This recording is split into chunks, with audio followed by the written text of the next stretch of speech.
Now, Siam Nisjalacha Siam, Kwanstanat Senasnat. Um, Hello, friends and relatives. I am Candace Wilson. We are here today in celebration of the 15th annual Vine Deloria Symposium hosted by the Northwest Indian College. Today's discussion will be in celebration of uh, a legacy, a living legacy, an honor to be in his presence, um, Honorable Senator John McCoy. And we'll share with him a little bit about his political life and his community life, and how he has served the people. And we'll have Chairman Solomon open us today with a song and share a few words about the Vine Deloria and Honorable John McCoy. And then we'll go on to speak with President Guillory and our distinguished guests we hope to have on here this evening. We will hopefully have Chairwoman Terry Gobin from the Tulalip tribes and Representative Deborah Lakanoff. So welcome. Thank you for being here once again. Chairman Solomon, would you please do us the honor of welcoming Honorable Senator John McCoy? Siam. Thank you. Kwanstanat Haishka Siam. I'm going to want to take this time and sing this special song for Senator McCoy. I really look up to Senator McCoy, and I know that he's a veteran, and this is a warrior farewell, Stamish farewell, in honor of our Senator McCoy. Haishka Siam.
want to thank everybody that brought everybody together today and to honor this special man here.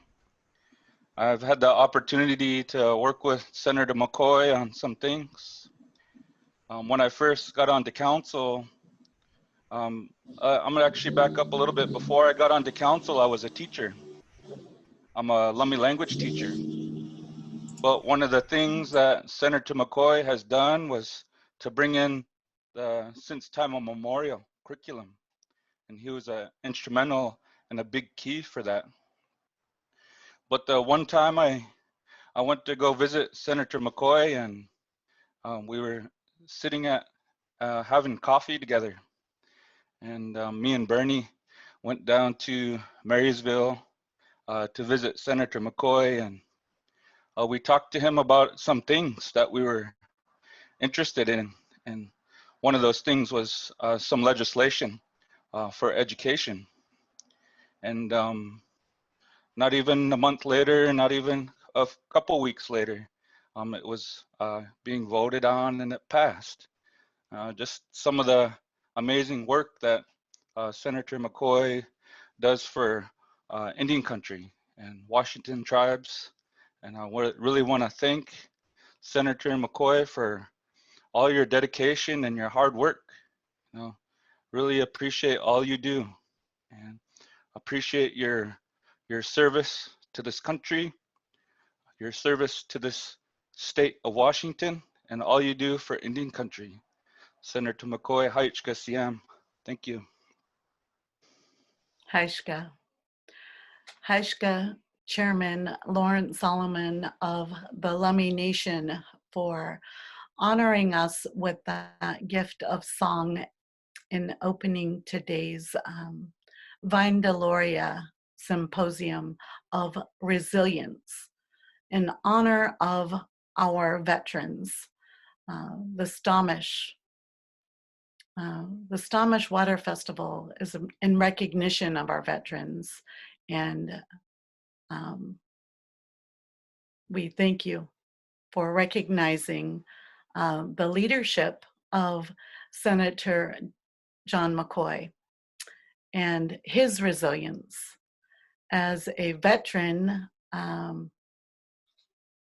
and from the Air Force. Their core values, they are steeped within integrity first, service before self, and excellence in all we do. That is his legacy. He served our country as a veteran, and he serves our country as a state icon, especially for not only the Talela people, but the tribal communities across Washington state and nationally. It's just something that we are so fortunate to be able to witness, because someday one of us is going to have to follow in those footsteps. And we have some of our dear friends with us today to acknowledge that leadership and that legacy that he leaves for us. So then up next, we will ask our dear friend, our sister, State Representative Deb Lekanoff, to share with us a few words and welcome her to this edition of the Vine Deloria Symposium, the 15th annual, the theme of resilience. Deb, thank you and welcome. Hi, good evening. This is Representative Deborah Lekanoff. It really is an honor to be here today. I raise my hands and say thank you to Senator John McCoy from the 38th Legislative District. You know, many of you may not know, John has served for 17 years. He is the longest serving Native American in the state's history. And John, I think you actually might be one of the longest serving Native Americans in the nation. Senator McCoy is an honorable veteran of the Air Force, and he has served as not only as a legislative leader, for us in both the House and the Senate, but he is also one of the most recognized business leaders within his district and within Washington state.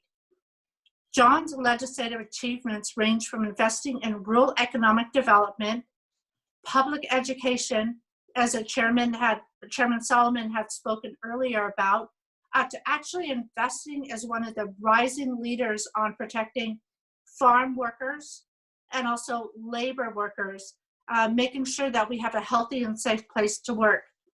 He has fought for important legislation from the Wage Payment Act to the dental therapy bill, and to one of the most near and dear important pieces of legislation for him is the rural broadband bills.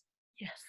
Senator McCoy has been a leader in sustaining relationships at the local, tribal, state, and federal levels. He has provided the gift of understanding and the values of working together. I'm a direct outcome of what Senator McCoy has been working on for most of his career, and that's building the leaders of tomorrow. 15 years ago, I came down to the state legislature, a young Native American woman fighting for environmental, natural resources, water, education, and I found this incredible leader named John who took me underneath his wing. And he said, Deborah, there's things you need to learn. His valuable teachings were to listen, to be patient, to hear all voices around the table, to understand that you're working in collaboration with one another, that you're working for a better Washington state. John, I will value your teachings as the only Native American serving in the Washington state legislature now. Everything that you've taught me, I will pass on to my fellow legislators. The legacy you've created is upon my shoulders, and I'll carry them always. You will always be someone that I've looked up to. You will always be a voice that I carry. And as I take what you've given me and I pass it on to my other Native American friends, colleagues, and families, I turn to them and say, come and join us at the state legislature. Come and carry on the legacy that John has created.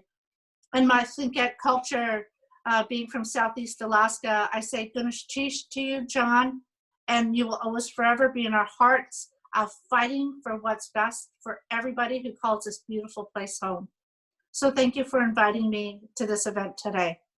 Well, thank you, Deborah Lekanoff, Representative, for sharing your words of wisdom and the pledge that you commit to uphold this legacy of leadership that has been bestowed upon you to serve our communities in a fair and just way, to diversify the shared responsibility that representatives and senators are tasked to achieve for all citizens of Washington state. So Haishka, Deborah. Thank you. Thank you. So, words cannot convey enough about this legend. And when I think of him, I can feel his presence and the leadership that fills the spirit and the responsibility that each one of us have to carry when we are in his company.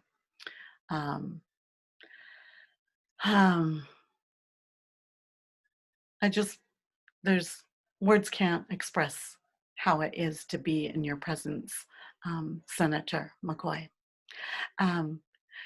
Good afternoon, Chairwoman Terry Gobin from the Great Tulalip tribes. Thank you for being here today and welcome. This is the Vine Deloria Symposium, the 15th annual in celebration of resilience. And today we're here to share with our communities the legacy and leadership of Honorable John McCoy from Tulalip Tribes as well. I'd like to ask that you share a few words and introduce yourself and welcome to this episode. Haishka. Thank you very much. Shehela Sidsta. Terry Gobin is my English name, and I'm the chairwoman of Tulalip Tribes.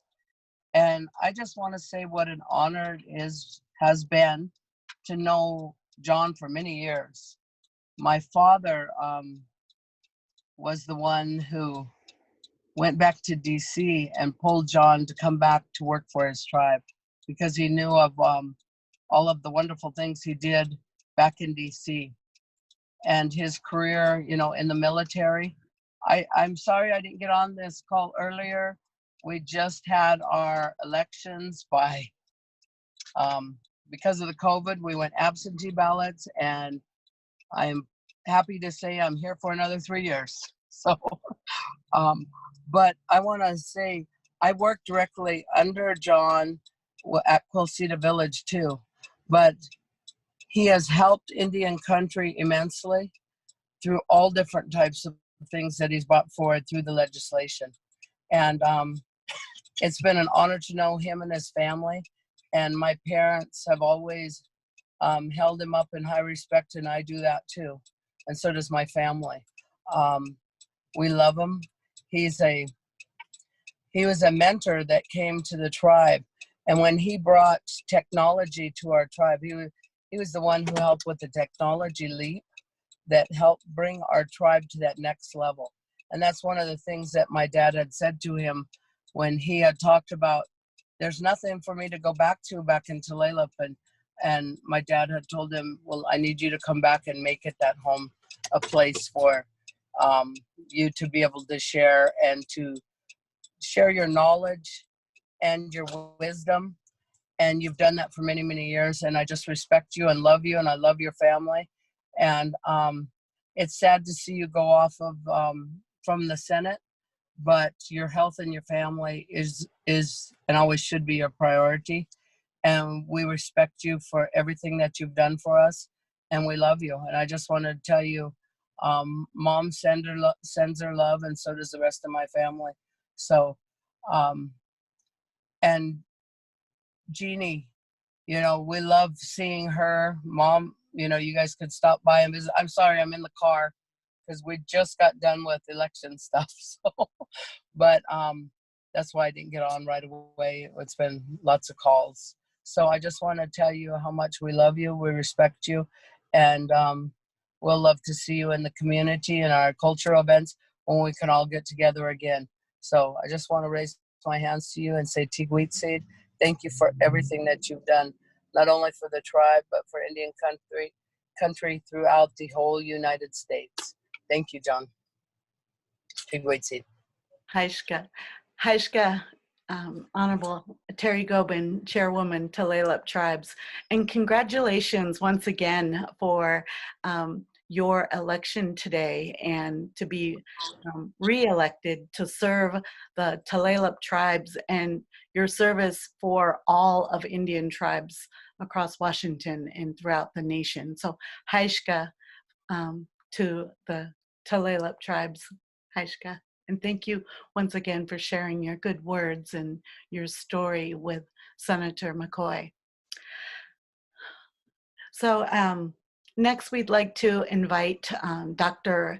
Justin Guillory, the president of Northwest Indian College. He serves over 100 different tribal communities. The students are in attendance from those various locations, and he has worked with Senator McCoy on numerous occasions and inherited some of the legacy that he has left behind for tribal colleges and universities. So would like to welcome Dr. Guillory and ask him to introduce himself and share a few words today. Thank you. Haishka. Thank you, Candace. Hello, everyone. My name is Justin Guillory. I'm a descendant of the Nez Perce tribe. And first, I want to say I am deeply humbled and honored to be asked to speak, particularly with this esteemed tribal leaders on the call. I also want to thank Doctors Emma Norman and Victoria Walsley for helping organize this great honoring for a great man, Senator McCoy. I also want to thank Daryl Hilaire and Setting Sons Productions team for your help with this project. I think it's very fitting to honor Senator McCoy in conjunction with the annual Vine Deloria Jr. Symposium this year. Senator McCoy has always been very gracious and willing to attend the symposium to give legislative updates every year, and especially to give good words of encouragement to our students, faculty, and staff at Northwest Indian College. When I heard that Senator McCoy was retiring this year, I thought about the impact of his generation. That generation produced remarkable Native leaders. For example, I thought about the late Willie Jones Sr., one of the founders of Northwest Indian College, who advocated in Washington, D.C. for the establishment which would later become Northwest Indian College. I also want to acknowledge the Northwest Indian College founders and champions of education and tribal sovereignty, such as the late Billy Frank Jr. and the late Larry Kinley, and many other tribal leaders that could be named. I specifically mention these three leaders along with Senator McCoy because up until their passing, they continued to support and advocate for education and the college, the community, and our students. They all had their unique skills and attributes, but along with Senator McCoy, they all shared three distinct qualities. They had vision, perseverance, and boldness. And I would wrap those around and describe the theme of this year's symposium as resilience. This describes Senator McCoy as well. As it relates to education, as what Chairman Solomon already mentioned, he was instrumental in the passing of Senate Bill 5433, called the Since Time Immemorial Tribal Sovereignty Curriculum, which is now required to be taught in public schools in Washington State. The SDI curriculum was endorsed by all 29 federally recognized tribes in Washington State. And this is an example of, yes, this is a tribal sovereignty curriculum, but with Senator McCoy in that generation, they lived the curriculum. And this is how an example of how they demonstrated the vision, perseverance, and boldness and resilience to bring people together for a common cause. They paved the way for Chairman Solomon, who is a graduate of Northwest Indian College. And I also want to acknowledge Senator McCoy's daughter, Sheila, is also a proud graduate of Northwest Indian College. And Chairman Solomon is also a military veteran and now the chairman of the Lummi Nation. And he also paved the way for Representative Lakenoff. Thank you for sharing those good words. And as well as Chairwoman Terry Gobin, and congratulations on being elected again. Both of you are great inspirations for Native women.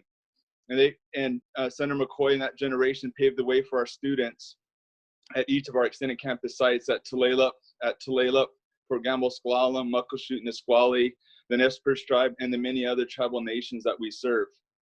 So Senator McCoy, on behalf of Northwest Indian College faculty, staff, and students, we thank you for your service to our country as a military veteran, as a tribal leader, and in the Washington State Legislature for all Washingtonians. And we wish you good health and continued prosperity in your retirement. Katsiat, thank you. Haishka, Dr. Guillory, for sharing the legacy of leadership that the Northwest Indian College in the establishment of the TCU in the independence serving tribal communities. The leaders that you have mentioned, the vision that they leave, that they have portrayed for us and leave behind for us to enact and carry on with perseverance and boldness that only tribal communities are really essentially tasked to uphold for future generations. There's nothing like a TCU because nowhere else will you really go to college where you will find a student going to school with a grandparent or an aunt or an uncle. So my hands are up to Northwest Indian College and all the communities that we serve. I'd like to mention the 4 bachelor degrees that Northwest Indian College has to offer tribal communities, such as Native American Environmental Science bachelor degree, the Native American Studies in Leadership degree, and Tribal Governance and Business Management degree, and the Human Services bachelor's degrees.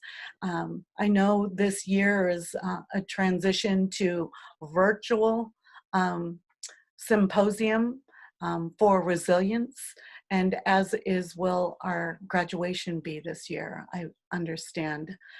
Is that what we expect for graduation this year, Dr. Guillory?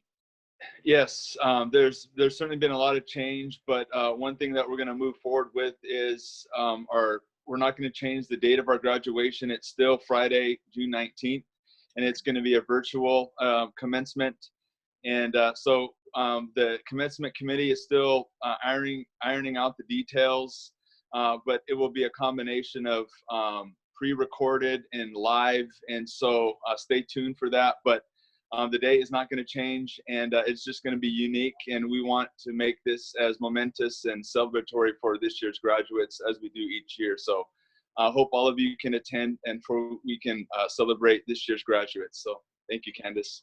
Right. Thank you so much for sharing the this year's sign of the times and the advancement with technology. And because of Senator McCoy's leadership throughout, especially for rural communities, and the most recent work, as Deborah Lekanoff had mentioned, with the rural broadband bill, which will bring a lot of services that will be more equitable for our communities. And we just can't thank you enough, Senator John McCoy. And thank you once again, Dr. Guillory, for sharing your words of leadership for Honorable John McCoy. You're welcome. And up next, I'd like to mention that we will be introducing Senator John McCoy.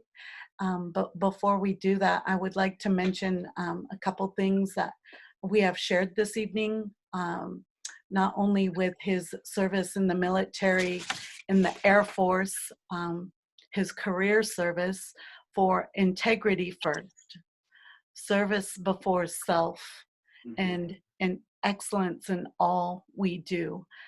He exemplifies that to the T. And a couple of my fond memories of John McCoy, from being from a military family myself. One time I was down at the commissary in Smoky Point. It was a Navy base.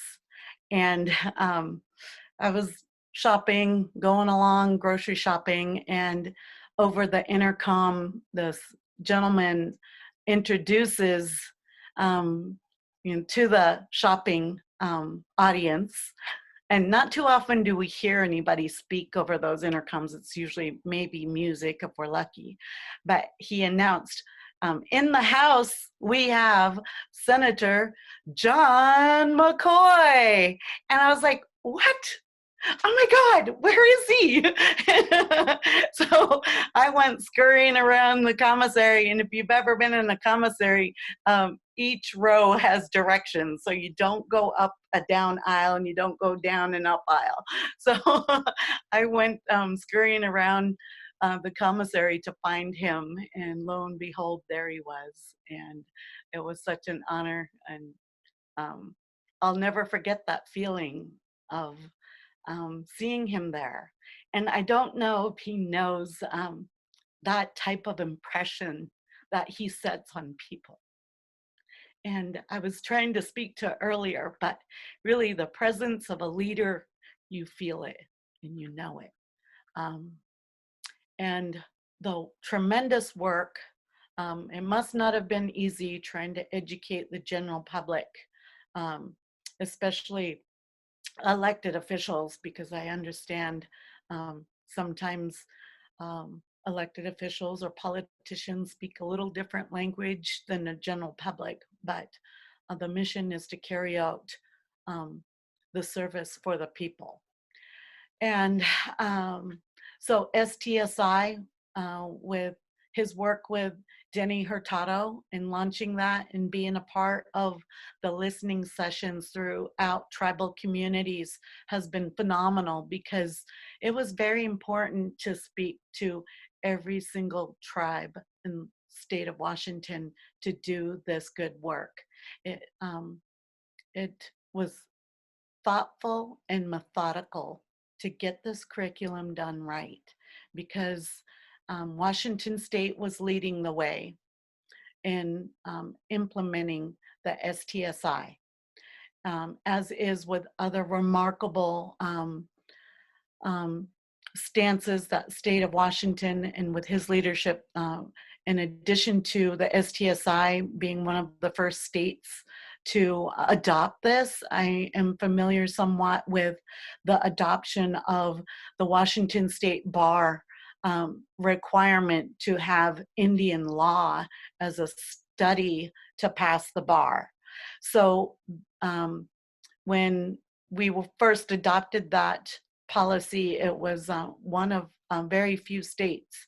So leading the way through discussion, education, and awareness of the significance of tribal communities was sovereignty, self-determination, and self-governance, really is what he helped us do throughout his service with the state, and as a representative and as a senator. But when we talk about the other things, such as technology and broadband, another memory that I recall significantly about him was the time when he was sitting at home, and he shared this, and I don't even know what type of venue it was, but I remember the story about when he went to his vehicle. He has a Prius, of course, and he went to his vehicle and it wasn't there. It wasn't in his parking lot. And he's like, oh. So he went and he called and he reported a stolen vehicle, like anyone would. But then after a little while, he got to thinking, he was like, well, my Prius has a GPS on it. We'll just track them down. And lo and behold, sure enough, they were able to track down the person that stole his Prius. So kudos to you, John, and your innovation and your ability to understand and keep up with technology like we all are forced to do today with a virtual symposium in honor of resilience, in recognition of the legacy that you have exhibited to all of us. So without further ado, Honorable Senator John McCoy, welcome. Welcome to the Vine Deloria Symposium 15th Annual of Resilience. And thank you for being here and allowing us to honor you through this recognition. So Heishka, please welcome and share a few words with us. Thank you. Thank you, everybody, for all the great words that you had to say. And congratulations, Terry Goban, on your re-election. I happened to have it on Tlaloc TV when it was announced, so I got it right out of the horse's mouth.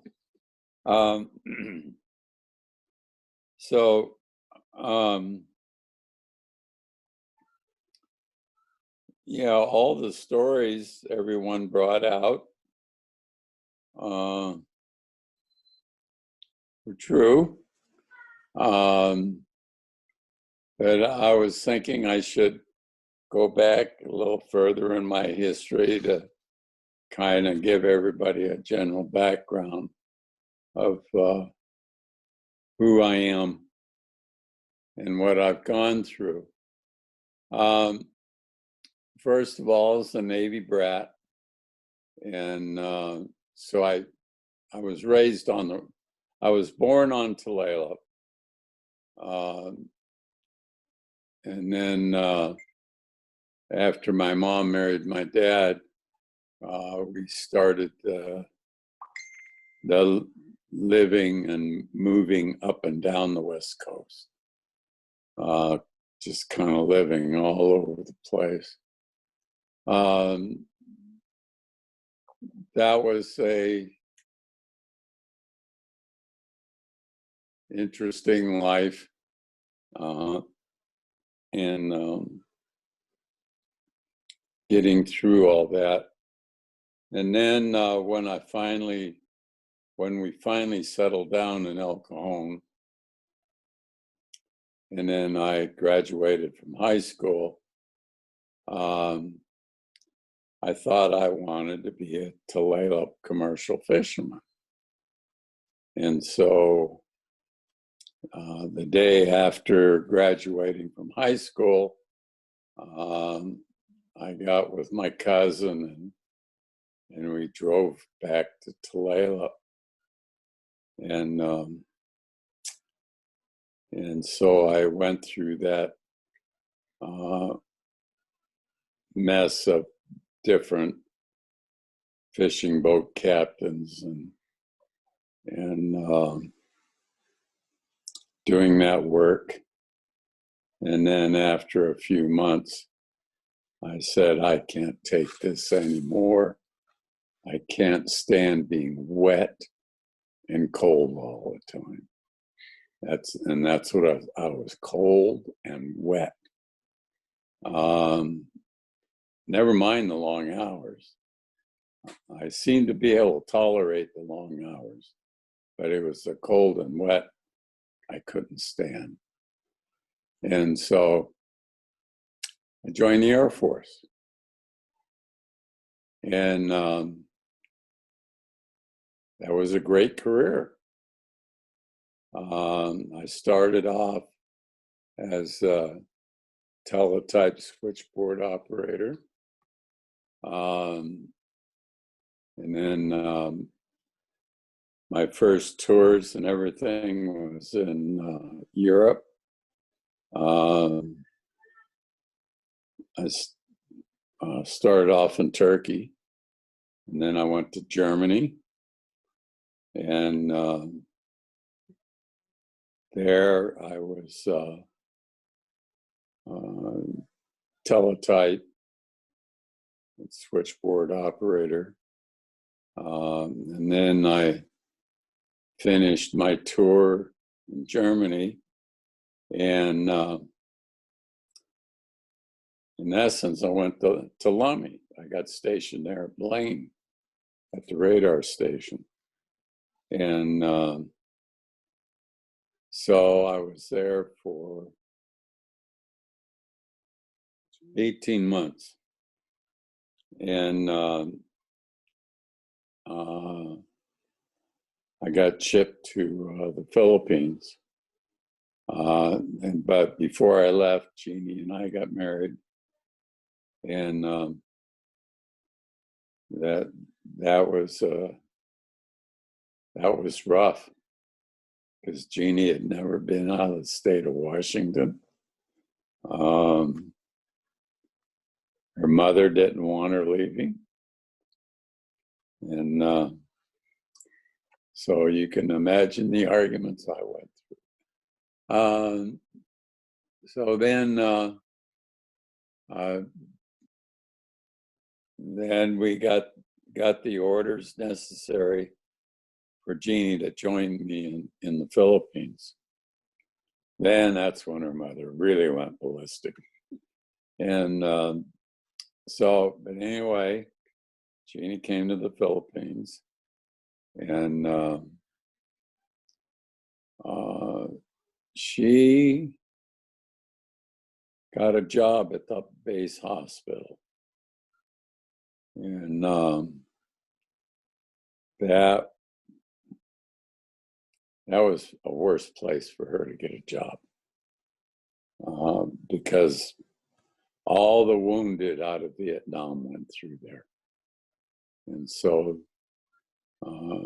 they'd show up, wouldn't have the appropriate beds or space for them, so they were put in the hallways on the floor. And their agony, their wounds,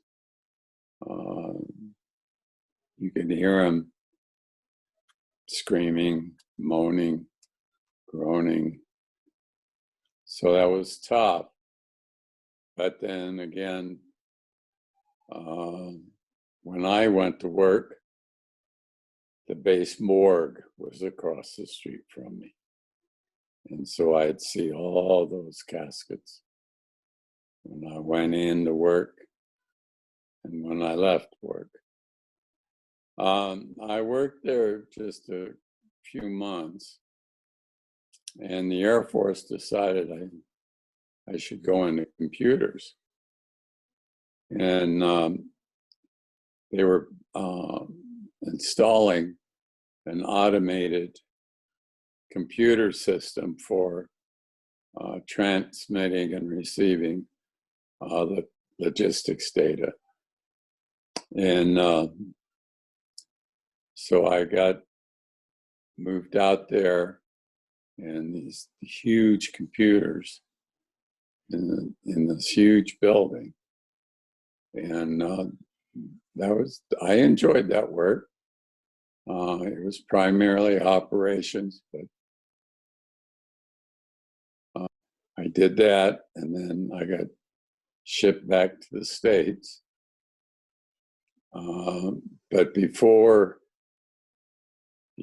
we left the Philippines, that's when the Viet Cong launched the Tet Offensive.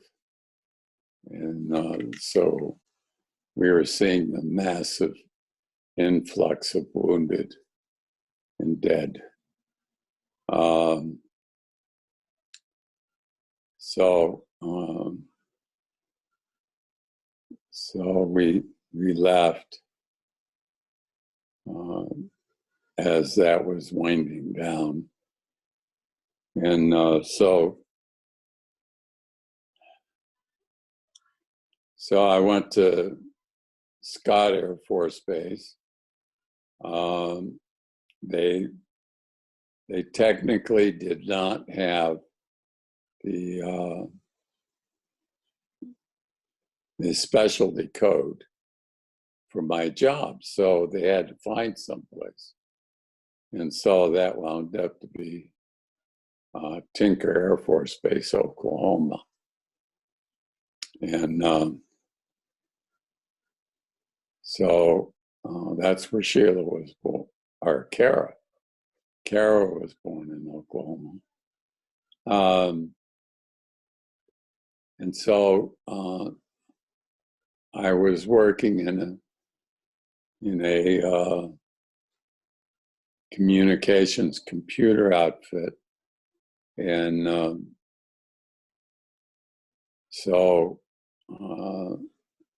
and it's what the outfit did.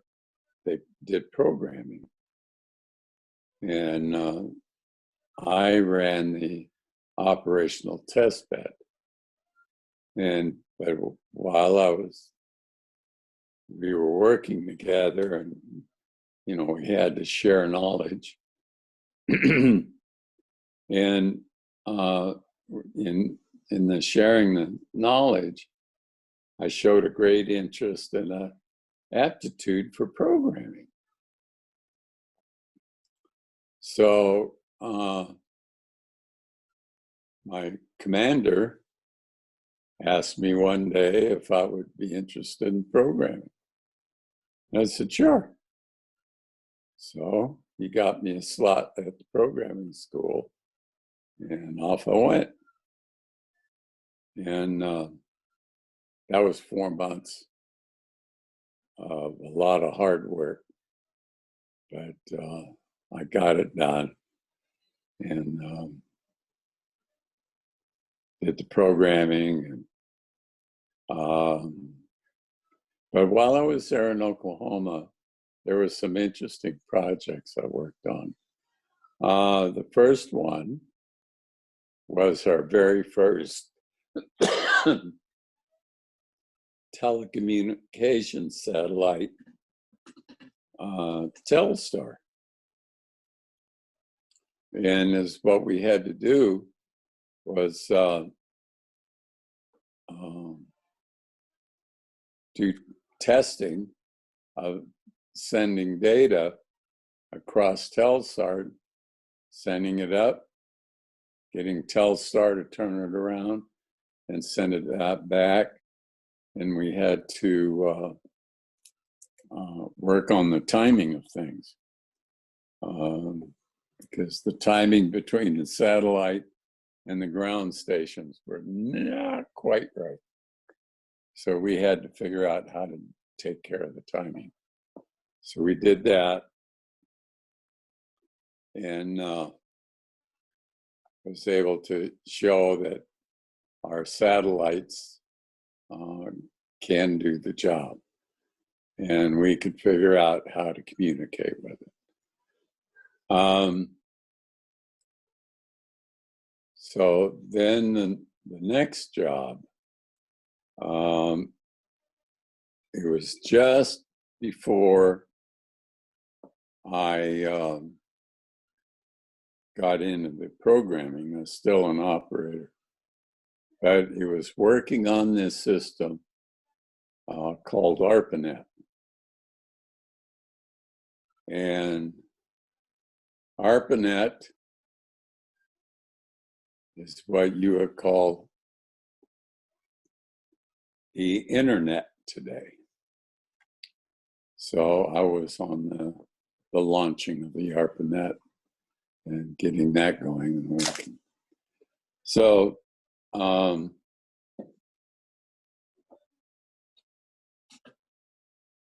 then what I did the rest of the time was interesting, but not in need of a whole lot of words. I just continued programming in San Antonio, Texas, and my last 4 years in the Air Force was at Washington, D.C.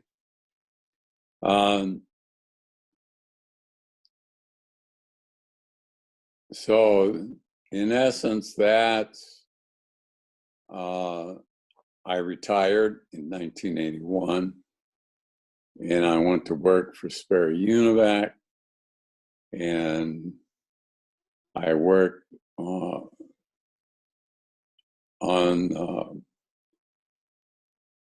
the Spare Univac got the contract to automate the White House. And so I was put on that team. And so that was fun. That lasted 5 years. And then you might say that's when the recruitment by Stan started. It was a tough sell to me in the beginning because I could not see what work I could do, and it was like Terry said. Stan said, I had said, you don't have a job for me. And so he said, I want you to create that job. And so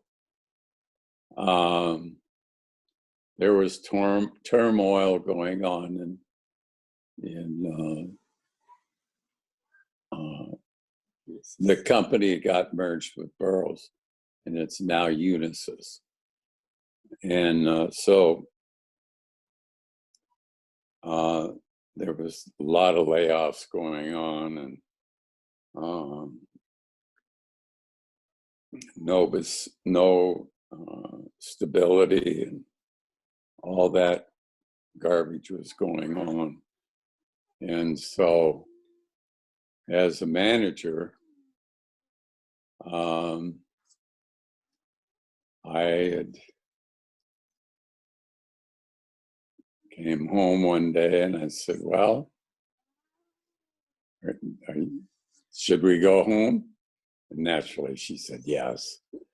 And she was killing me with that question every couple months. So I said, all right, we'll go home. So the next day I went to work, and I had to turn in a layoff list, and I put my name at the top of it. And so I got the layoff package, and Jeannie and I and family came home. And so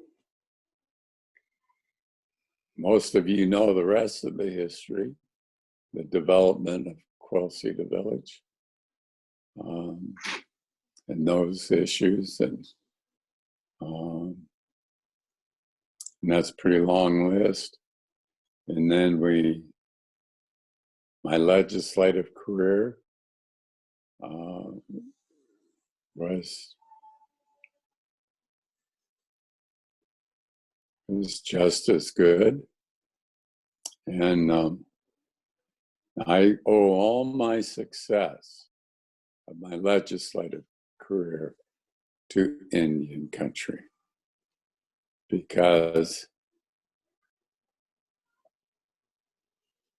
I sat and listened and did work that you guys wanted, not what I wanted, what you guys. I listened to what you wanted, and you told me what you wanted, and then I went and did it.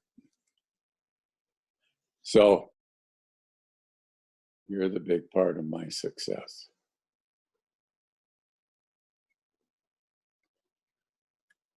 Thank you.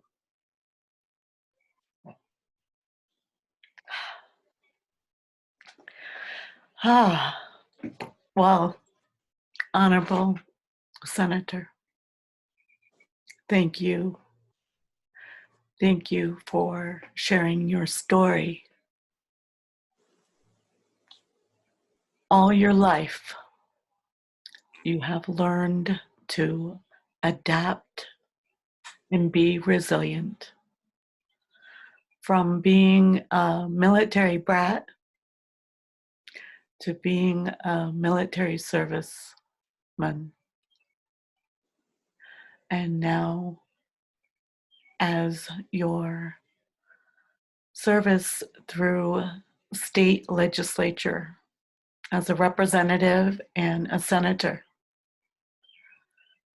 not only for us, but the sacrifices that you have given all of your life, the family that have allowed your time and your energy and your service to serve us has not gone unnoticed.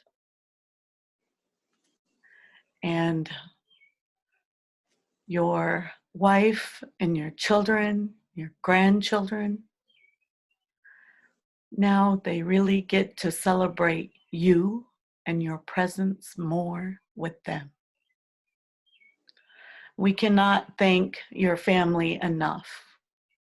Your loving wife, Jeannie, and everything that she has endured to be with you. From the moment she said, I do, to now, and for the rest of both of your lives.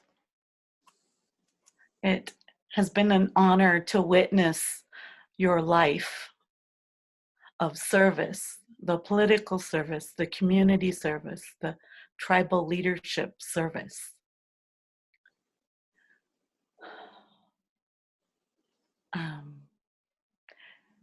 We know that your wife is a strong lady who practices her faith and the values of family, the teachings. We cannot thank her enough for sharing you with us. When you shared the stories of your young marriage in the Philippines, and not only was it probably difficult moving away, but being there during the Vietnam era, when the Vietnam era was so difficult as it was, to witness all of the servicemen and women that gave their life in service for our country. It is, those are memories that will probably never go away. But when you continued to serve in the military, you honored each and every one of them, and each and every one of the veterans that are here today with us, serving our country and protection. Thank you. And then on to your political career after you retired from the Air Force.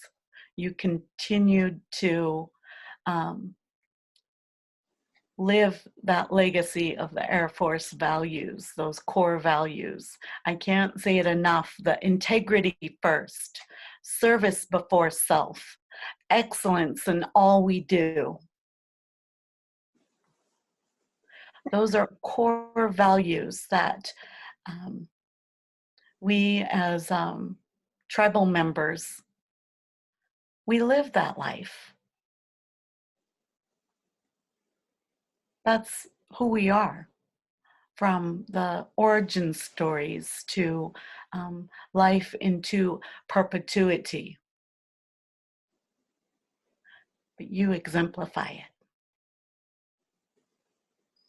And it was interesting, and I really enjoyed to hear all of your background in technology from up here locally at the Blaine Air Force Base, right down the road from us, 18 months of service here locally, and then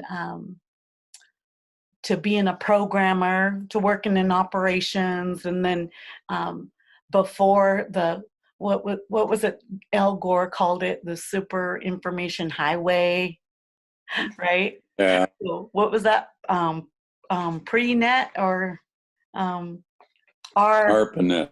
ARPANET, yeah. ARPANET. Yeah.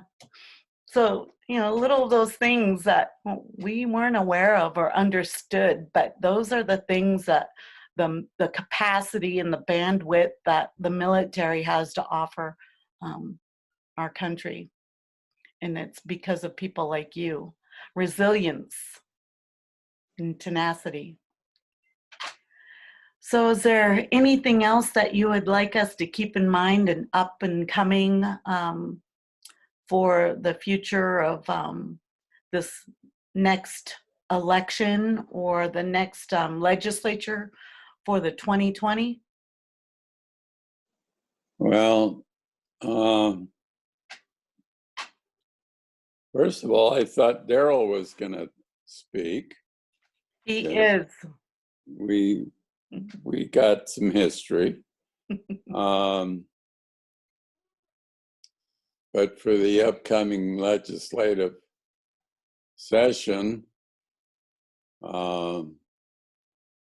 Deborah's going to have to figure out what she's going to do and how she's going to go about it.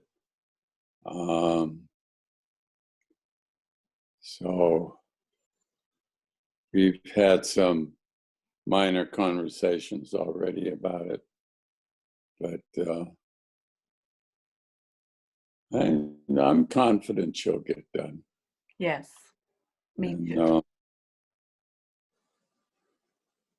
Me too.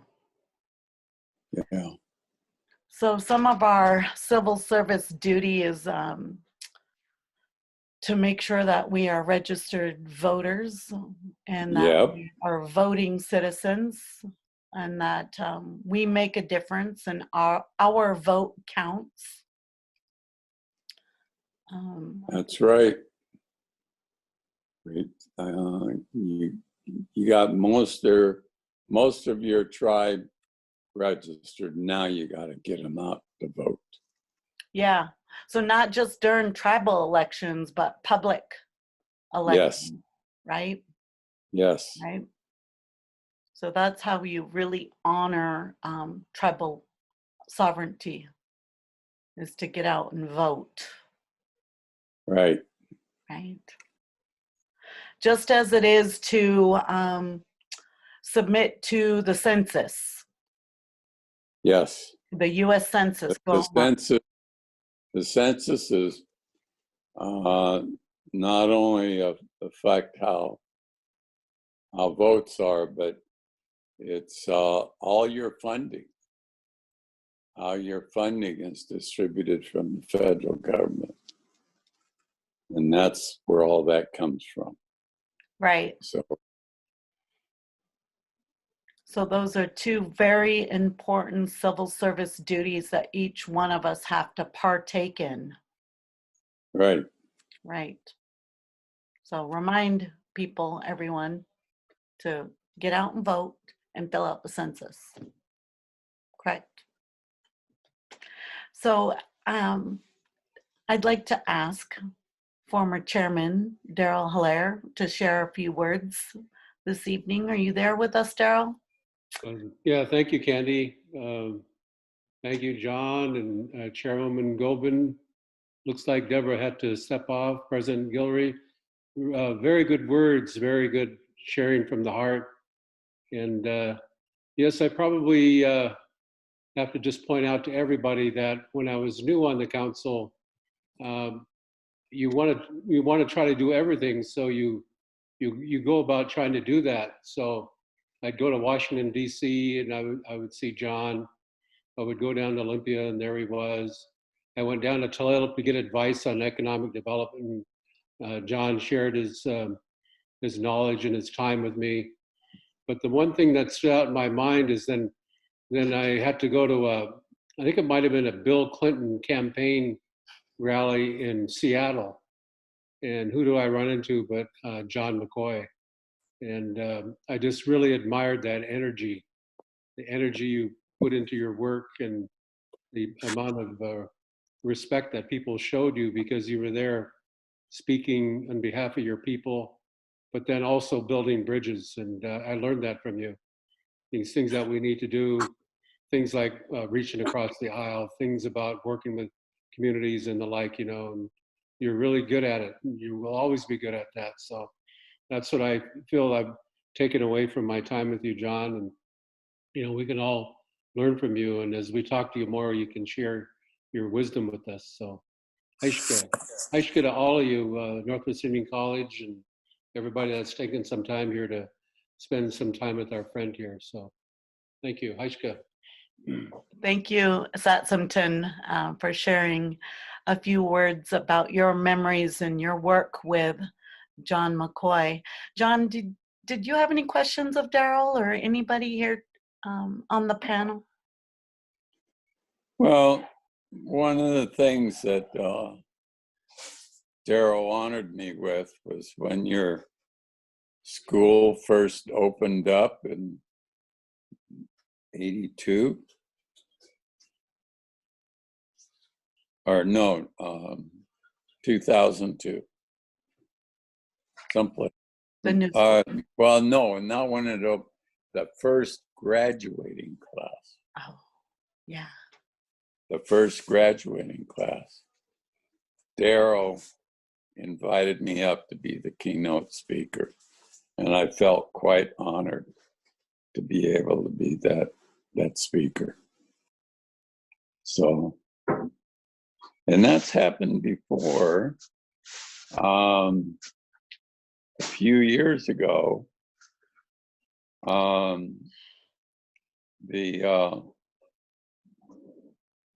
Quileute tribe, they had called and asked me to come out to their graduating class. And I accepted, and we set up a date and the time. And so it was nearing the time to go out there for the graduation. And the Quileute superintendent called me. And he said, I got to tell you something. And I said, what's that? He said, we thought we were going to have a graduating class of 2, but we lost one. Now it's a graduating class of 1. And I said, okay. I said, I don't see a problem. I got the time all carved out. You know, I might as well come out. So there's no reason to cancel. So I drove, Jeannie and I drove all the way out there.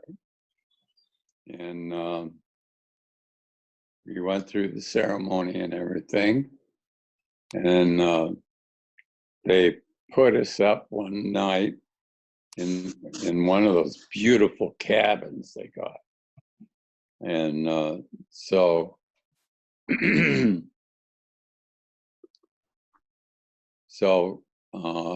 so we enjoyed that night in that cabin, and the next day we went home. But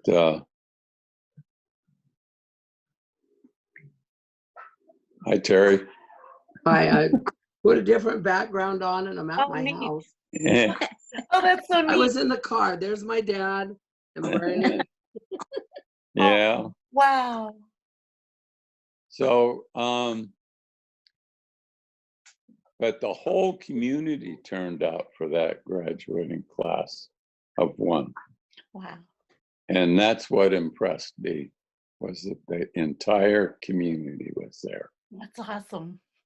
Yeah. That's awesome. Only takes one person. The value of one person. And you express the importance of recognizing that. Thank you. Wow. Can Yes. I share one more thing? Yes, please. In thinking about what John did in helping the tribe with Quilceda Village and the tax case, and that originally got us to having Quilceda Village be a federally recognized city. That was such a honor to be able to take home to the last stages the work that you and my father and other board of directors had done, but to be on the final stages of getting our tax case finished. And I just wanted to thank you again for all that you've done and all your hard work back, you know, for many years that you've worked on with Quilceda Village. And it was amazing. And it's an amazing thing for me to be there at the finish line, taking on the work that you guys started with and bringing it in. And we'll continue to do your work, my father's work. For those of you who don't know who my father was, Stan Jones, Chohalem, he was on council for 44 years, and he was strategic in snagging John and bringing him back. But he had this thing that when he went to different places, if there was a tribal member there, he was going to go to dinner with them. and talk with them. And he wanted everybody to go out and get their education and bring it back and assist the tribes. And I just want to thank you for doing that, John. I really appreciate all that you have done for the tribe. And sorry, I was in the car for that whole time, so it was I was probably bouncing with the driving, but I just want to tell you how much we appreciate you and love you. So thank you. Tigwitsin. Thank you. One of the things I recall about before there was Quilceda Village, I remember some meetings in those old modulars. A lot of great strategic thinking came out of those modulars, not only for tribes or the Tulalip people, but the work for the region, the 8 tribes in the Pacific Northwest, sometimes referred to as the Great 8. And the trails that they blazed and the development of the Regional Tribal Coordinating Council for the DSHS services out of Washington State, and how that continues today. But I remember being in meetings in that modular. It was a little crowded, but the good work all came out of good hard work that were sacrifices and being modest and strategically planning, looking forward on what we can do. And that was the legacy of the leadership that you, Senator and Chairwoman, speak about from Tulalip. We are all related up and down the coast, and the legacy of the Great 8 are because of people like you and the leaders before you that you have helped along the way and are helping move us forward today with people like Deborah Lekanoff. So thank you. I would also like to invite Dr. Emma, who is helping coordinate the Vine Deloria Symposium, and Vicki to share a few words this evening with Dr. Emma. If you would please be so kind, introduce yourself. Thank you very much. My name is Emma Norman. I've had the distinct honor and pleasure of working at Northwest Indian College for almost 20 years in service to Coast Salish communities and other tribes and First Nations throughout North America. One of the roles at the college that I've been able to lean into with Dr. Victoria Walsey, or Vicki, is to help coordinate the Vine Deloria Symposium. And I've been doing this for, I think this is the 5th year. This is the 15th year of the symposium, but over the last 5 years, with my role, I've been able to really help with the behind the scenes work and the facilitation. And in that time, one of the highlights is being able to invite and work with Senator McCoy. And you always respond to the call, even though you're so busy in and out of legislation, family, community responsibilities, but it's always a quick yes. Of course I'll come, and so that you share that space, that you drive up the I-5 corridor, Coast Salish territory, to be present and hold space with our students and the community. It means the world to the students. They look up to you, to the faculty. It drives us, to the staff.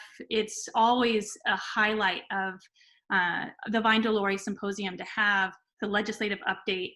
It gives us the I would say, blows the wind into our sails, gives us hope. The leaders are able, the students recognize that they can follow in your footsteps. They can be those leaders, and your words are always incredibly inspiring. And I just want to say from the bottom of my heart, thank you for taking the time. And I mean, to come, year after year after year, even though your schedule is so packed, to be able to come and speak with us in our community in this small, humble symposium that we put on every year. But really, the theme resilience is appropriate this year. It's a resilience and all of us holding space together in this unique platform in our living rooms with dishes clanking around or wherever, but to sit and have this space to honor you and your legacy and all that you've done. And I've learned so much just listening, sitting back and listening to the chairwomen, chairman, and Daryl and President Guillory. You know, and Candy, your stories and the stories that you share is inspirational. And thank you for that. I will always remember we had it in our heart to gift you a burden basket. And it was a basket that's used with clamming, with clams, putting the clams in. And it was a Hilaire who had made it, and then we were giving, it was in our heart to give it to you. And the metaphor was that you do take the problems, the issues that all throughout Indian country, throughout that are given to you, and then you take it to the legislation and do the hard work. And so that was a really powerful moment that we were able to witness, giving you that. And I wish we could be together in space where we could, you know, physically give you something, a metaphor of our appreciation. But do know that we all love you and appreciate you and are so grateful for everything that you do. For me, the lens through Northwest Indian College and the Vine Deloria Symposium, but everyone has different entry points into your service. So as a visitor and as a guest, as an ally from the Coast Salish Territory and Lummi Nation, I just want to say, adopt the word Haishka. Thank you for all that you've done for our school, yeah, and for all students. So thank you. Thank you. I'll pass it over to Vicki, who can speak up to the theme as well. So, and thank you, Vicki, for all of your hard work, particularly on this shift around that we've done for the symposium. Yeah. Yes, thank you. I'm just so honored to be a part of this. And I've, just started at Northwest Indian College last year, was my first year. And then also my first year coordinating the Vine Deloria Symposium, and just to see how leaders such as yourself to come in year after year and be dedicated to touch base and be in front of the people to spread those words is really inspiring to me as a returning graduate from Northwest Indian College. My great-grandfather, Watson Totus, was a leader for Yakima people, and his work and all leaders were inspiring to me to continue on with my education. And once I was done with that, it was in my heart to continue and bring that back in one way, which was to come back to Northwest Indian College, to give back to students in education as a first graduate in my family on both sides, to continue that work. And being a part of the Vine Deloria has been really a gift.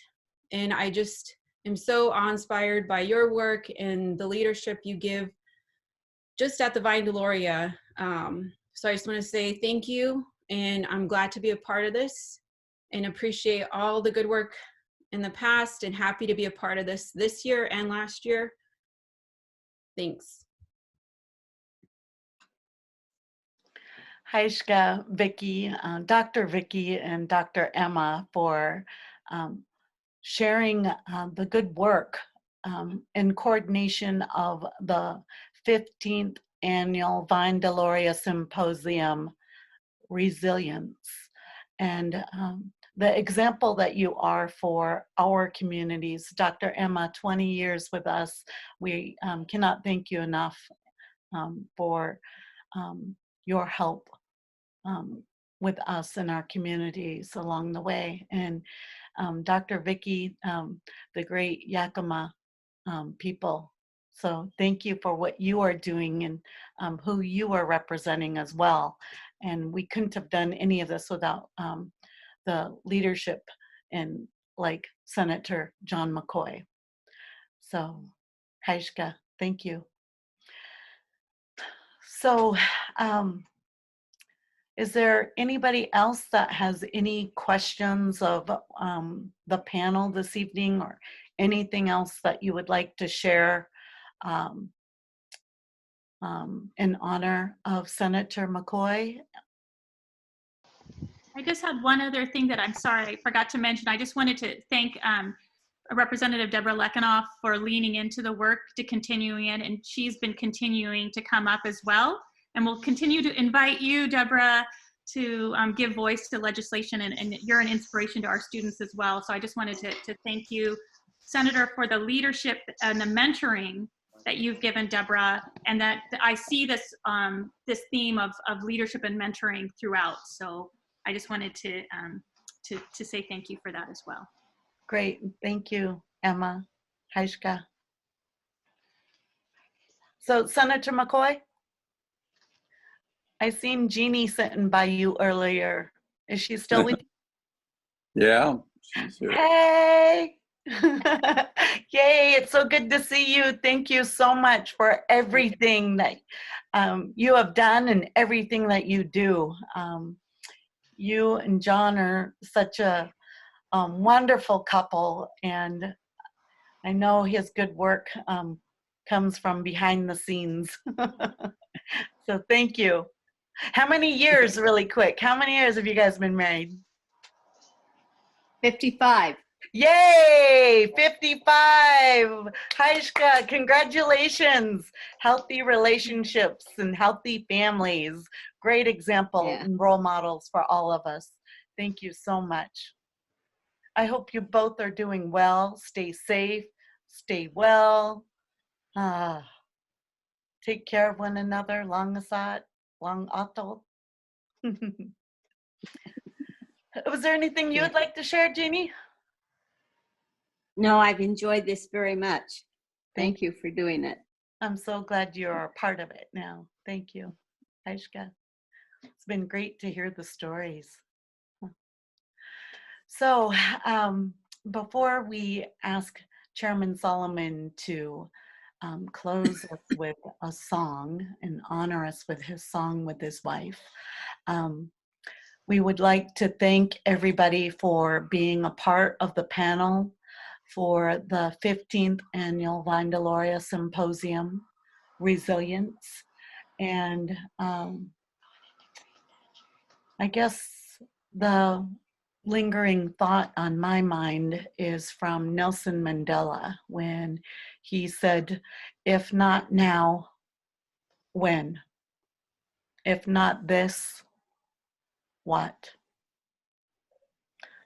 This is our opportunity to step up and to be part of the change in our communities through this time of the COVID-19 pandemic. And to share really what our tribal communities are going through, because we have disproportionate numbers across the board, from healthcare, public health, social services, in all aspects and elements. So be resilient. And we want to thank the Vine Deloria Symposium for hosting this special session here online, coordinated with the Children of the Setting Sun Productions. So, Haishka. So, Lawrence and Denise, please share with us a closing song.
Haishka, Chairman Lawrence, and First Lady Denise for the beautiful song this evening in honor of Senator John McCoy.